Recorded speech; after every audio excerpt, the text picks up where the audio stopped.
Good afternoon to you. I'm Danilo Evangelista, and welcome to our hurricane/tropical weather outlook for today, May 25th, 2024. Starting off with the countdown till June 1st, the start of the Atlantic hurricane season. We are now only a week away from the hurricane season. This time next week on Saturday, it'll be June 1st, and we'll officially be at the start of the hurricane season in the Atlantic. Told you time would fly by fast, and indeed it has. And before you know it, hurricane season will be here. It is already here. It's just a week away. Taking a look at the satellite image of the Atlantic today, though, not much going on. And as I mentioned over the last several videos, over the last several days, it still looks like not much is happening. This area, if you remember this was the AOY that the NHC had tagged. Obviously now this is kind of just a weak area of low pressure. Very much unlike the GFS where it was showing a pretty defined, even though it was showing a broad, but it was actually showing a somewhat concentrated area of low pressure with the system, right? And it looks like we just have some sort of weak, sort of small system now in reality. Just kind of goes to show that sometimes the models do tend to overdo things, especially with the GFS.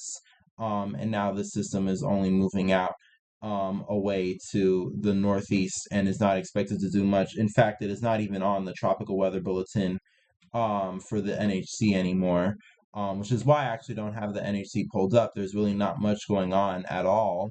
Even if we take a look at the Atlantic and even the Eastern Pacific too, there's not much happening in the Atlantic. You could see strong wind shear moving across the top in the upper atmosphere. That's obviously going to make things not very favorable for development at all. And we do have a few waves in here in the Atlantic. One wave actually approaching the islands right now, and we'll probably get some strong gusty winds and heavy rains, especially to the southern islands. I believe Trinidad is getting in on the action. This is the first wave, by the way, that was analyzed by the National Hurricane Center from several days ago. Now it's actually reached the islands, but it doesn't look like there's too much after that in terms of wave action. Not obviously expected, really. It's only May. We're not really looking for Africa to be chugging out these waves yet, when that really only comes by the time we get to July and August. But nonetheless, still shows that things are slowly going to soon come together in the Atlantic. But other than that, still May, of course, right now. And you can definitely see that in terms of how things look like in the rest of the MDR. You can see these very spotty low level clouds, very much indicative of dry air, Saharan air coming off of Africa, and even throughout the Caribbean and Gulf too. Very, very quiet and barely any convective activity occurring as well. So bottom line, just not much happening in terms of what is going on actively right now. But we could take a look at sea surface temperature anomalies and see that it is still very warm across the Atlantic, even though we have Saharan air moving off. That's definitely not going to help erase all the warmth we have in the eastern MDR too, even in the Gulf of Mexico as well.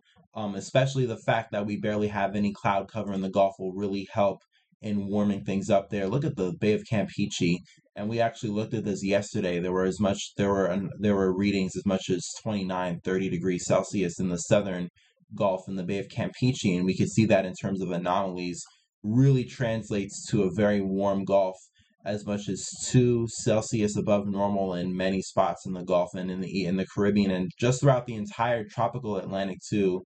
It is very warm. And on the flip side, you see La Nina coming on. You see this cold tongue stretching all the way from South America into the equatorial Pacific. This will continue to advance westward, and this will be part of our developing La Nina that is definitely coming. And you can even also look off the southwest coast of the United States and off the Baja Peninsula. That area is cold too. All generally a part of a pattern in the Pacific that will favor a La Nina this year. And once again, just looking at it in terms of the aspect of the average sea surface temperature anomalies in the Nina 3.4 region, we've been on a continuous downtrend since the start of the year. Since March, we were at strong El Nino territory or almost near it. And now we are here in late May. We're basically at neutral now. This is the 0 degree line in Celsius. We're now at neutral. and tanking even further. Wouldn't be surprised in a few days that we get below this neutral line and we start getting closer towards cold neutral, and we'll probably see these anomalies further expand to the west. And in a few weeks, before you know it, we might as well have a full-blown La Nina. And the SOI is also starting to catch up too. Look at this. The 30-day average now with the SOI is now positive for the first time, we could say, in probably months, even a year. The SOI, for the first time in terms of its 30-day average, is positive. And we could take a look at that through the daily contributions. Very strong daily points that we've seen averaged in from the last several days. Look at that, May 14th, we were as high as 15 points above normal. Even as recent as May 20th, we were as high as 9 points above normal, and that is definitely averaging into the 30-day average of the SOI. And now we're seeing that increase now to where it is positive.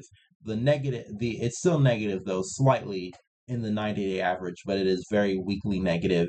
And that too in the coming weeks will probably go positive as well. And it's just all part of the kind of shift that we're seeing towards La Nina.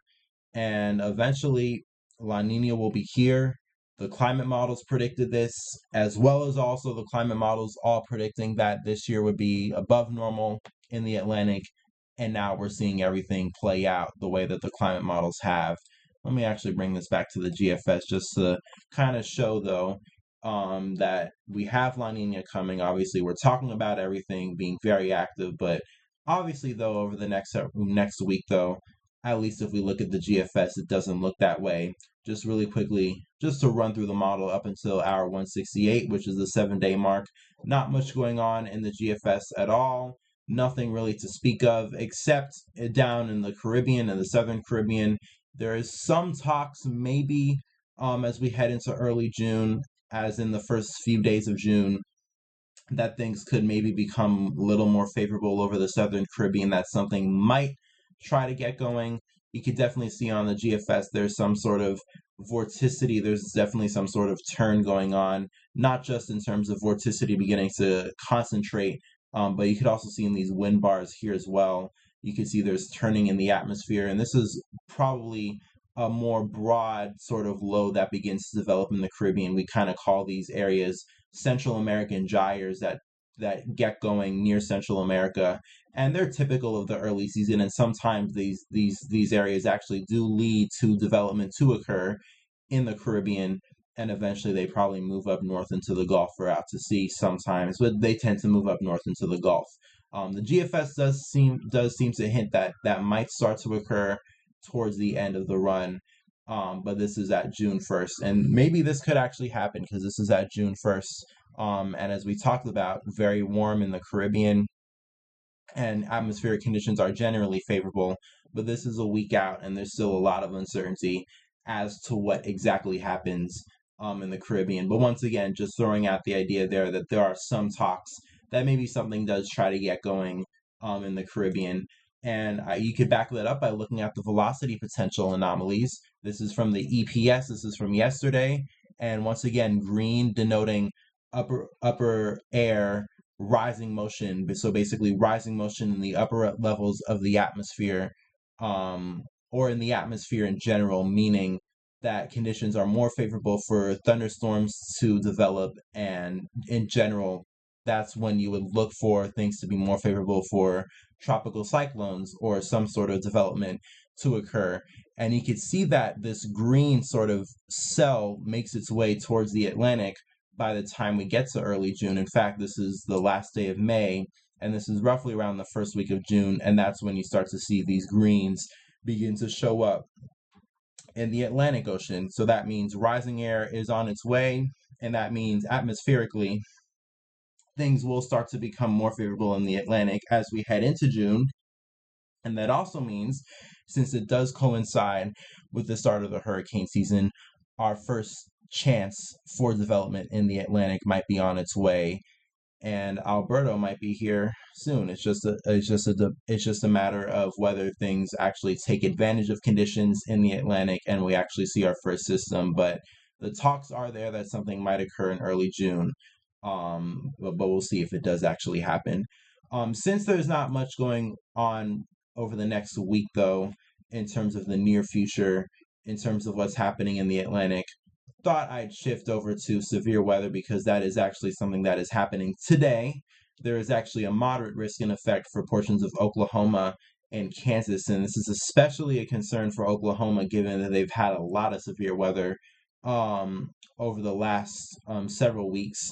Severe weather season has been really active, especially throughout the plains this year. We've had multiple bad tornadoes in Oklahoma, Nebraska, and there was also one several days ago in Iowa, too. This is Iowa, not here. This is the Dakotas. But Iowa, there was a really bad tornado. In general, severe weather season has been very active so far this year, and it looks like it's going to continue today. There is a 15% chance in a hatched area, too, that we could get tornadoes, pointing to the chance of multiple.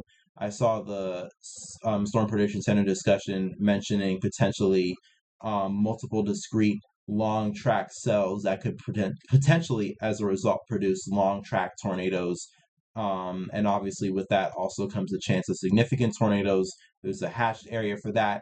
And then there's also the chance for wind and hail. Both of those are also very high, too, with hatched areas as well. So that means the chance, it's a triple threat today for severe weather. Tornado, wind, and hail are all at very high chances, and with that, you should definitely expect, if you're in Oklahoma and especially portions of the Midwest today, keep an eye out for severe weather. Things could get a little bit tricky later on in the day. And then severe weather is also a threat tomorrow for portions of the Tennessee Valley, Tennessee. Looks like Missouri and southern Illinois there with the tornado risk 10%, and also hatched area as well for potentially significant tornadoes. And it looks like the chance for wind and hail is also significant as well. And it even lasts into day 3. Severe weather begins to shift eastward towards portions of the mid-Atlantic and over Virginia, the general area of the mid-Atlantic, including what seems like portions of even southern Jersey as well. So severe weather definitely becoming a very big thing that we're watching over the next several days. I guess it's something that we could pay attention to, especially given that hurricane season is not really producing yet. We're not seeing much when it comes to hurricane season, but it is May, and severe weather season is May, so definitely makes sense that we're getting a lot of this activity happening now. So if you're in a severe weather zone, you know what to do. Watch the skies, have your NOAA weather radio, and if you know anybody that is in a severe weather risk, but you're not in it, notify them and give them the information to be aware of weather conditions today. Especially given that we do have a pretty high chance that we could get some significant tornadoes across the Midwest, and we'll see, of course, if that actually does pan out. But given what's happened over the last several weeks, I'm pretty sure we probably will get a few significant tornadoes over the Midwest today. Besides that, though, nothing else really going on in terms of weather, especially when it comes to the tropics. Looks like, as once again, I could say confidently, at least over the next week or so, in the near future, I should say, things look quiet, and it makes sense. Once again, it is still May. We're still not quite in June yet, although we are getting there. Trust me, hurricane season is coming. I mean, it's only a week away, but it is coming, and before you know it, we'll have our first storm. With that being said, though, I'm going to close it off for today. Thanks for watching. Stay safe. Peace, love, and kindness to all. If you like what you saw today, encourage you like, comment, and subscribe. Share what you think. Share this video with family and friends. And stay safe. Peace, love, and kindness to you. Have a blessed day, a safe one, and also enjoy the weather, especially if it's nice. Again, especially since it's Memorial Day weekend. If you have plans, go out and do them. Enjoy time with family. And enjoy. See you.